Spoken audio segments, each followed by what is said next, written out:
কি দারুণ লাগছে তাই না? কত বেলুন!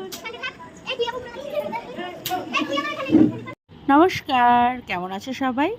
আশা করি সকালে খুব ভালো আছো। আর এই দেখো, জন্মদিন পার্টিতে সব কিছু মোটামুটি সাজানো হয়ে গেছে। তোমরা নিশ্চয়ই আগেও জানো যে আমার ছেলের জন্মদিন, তো সবাই ওকে আশীর্বাদ করো, ও যেন খুব ভালো থাকে, একটা ভালো মানুষ হয়। চলো, এখানে রেডি হয়ে গেছে সবাই কেকের জন্য। কেক কাট করা হবে এখন। এই যে ওর দিদা ক্যান্ডেলটা ধরানোর প্রস্তুতি নিচ্ছে। সবাই চলে এসেছে, এবার আমরা কেক কাট শুরু করে দেব। এই যে দুই ভাই বোন একসাথে দুষ্টুমি করে ফু দিয়ে ক্যান্ডেলটা নিভিয়ে দিয়েছে। চলো, এবার কেক কাট শুরু হয়ে গেছে। কেক কাট করা হলো,